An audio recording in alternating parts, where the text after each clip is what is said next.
Merhaba arkadaşlar. Bugün sizlere güneşte sebze kurutmadan bahsetmek istiyorum. Ben de çoğunu bu sene ilk kez denedim ve çok güzel sonuçlar aldım. Öncelikle sebzelerimizin hepsini çok güzel bir şekilde yıkıyoruz. Domatesle başlayacak olursak, öncelikle domatesin sap kısımlarını ben kestim, ayıkladım ve domatesleri 2'ye 4'e böldüm ki kuruması kolay olsun. Daha sonra bunların üstlerine tuz serptim. Biraz da altına serptim ki tuz kuruma sırasında domatesi küflenmeye karşı korusun ve kurumasını kolaylaştırsın. Patlıcanlarda ise alaca soyup patlıcanları 4'e veya 6'ya böldüm büyüklüğüne göre. Sap kısımlarını üzerinde bıraktım. Bu şekilde ipleri astım. Kabak bahçedeki kabaklarımızdan yaptım. Bizim kabaklarımız, dolma kabaklarımız böyle bu şekilde büyüyorlar. Onları da kalınlığı yarım santim geçmeyecek şekilde dikdörtgenler veya yarım dilim şeklinde kestim.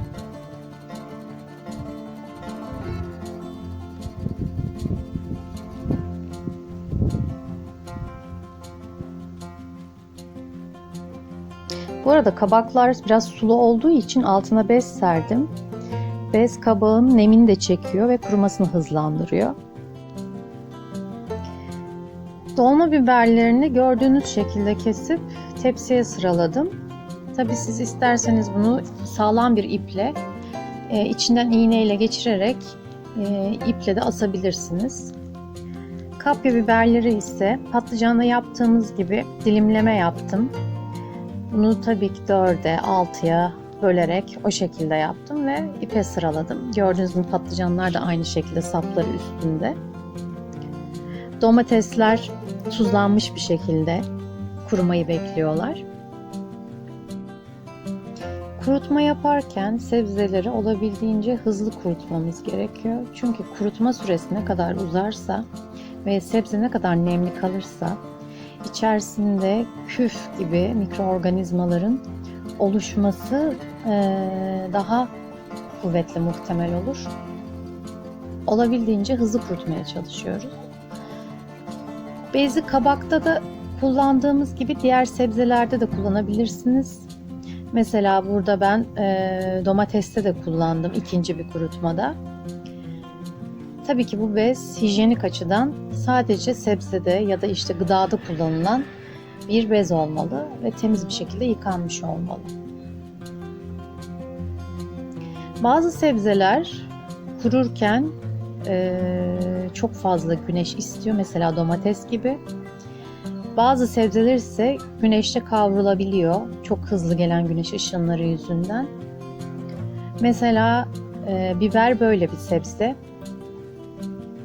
O yüzden biberi kuruturken biraz daha dikkatli oluyorum güneşe karşı. Arada sırada yerini değiştirdim. Daha yarı gölge yerlere koydum. Domatesi olabildiğince güneşe koyabilirsiniz. Çünkü ne kadar çok güneş olursa domates için o kadar iyi. Domates zor kuruyan bir sebze, içerisindeki su oranı da yüksek. Bu sebepten dolayı arada sırada çevirerek ve olabildiğince güneşe koyarak domatesleri daha hızlı bir şekilde kurutabilirsiniz. Kabak çok kolay kurudu.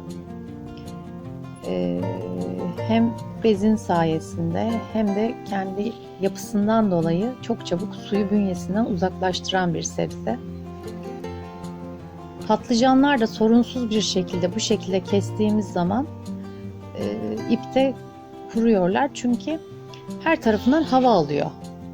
Ben daha önce dolmalık patlıcan şeklinde bir kurutma yapmaya çalıştım. Fakat burada kurumadı onlar, küflenme yaptılar. Bu şekilde ise çok rahat bir şekilde kurutabildim.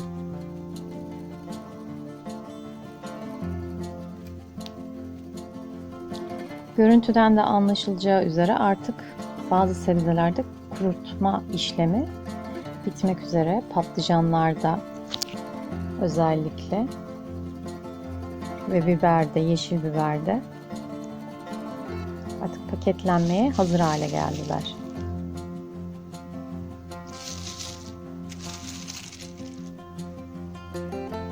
Bunu zaten dokunduğunuzda elinizle de hissediyorsunuz.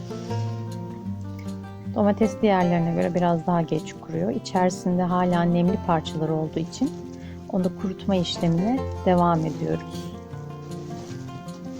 Sonradan paketlendikten sonra beklerken depolama sırasında herhangi bir küflenme oluşmasın.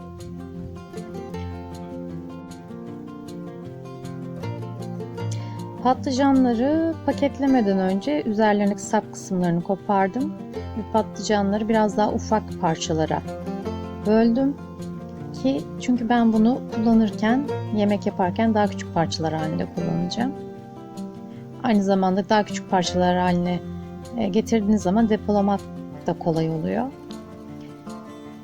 Bütün sebzeler kuruduktan sonra hepsini kavanozlara koyup ağızlarını kapattım ki dışarıdan bir nem alışverişi olmasın.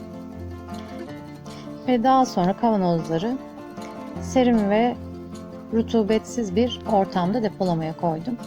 Sizler de umarım hazırladığınız kurutulmuş sebzeleri kış içerisinde güzel yemekler yaparak afiyetle tüketirsiniz.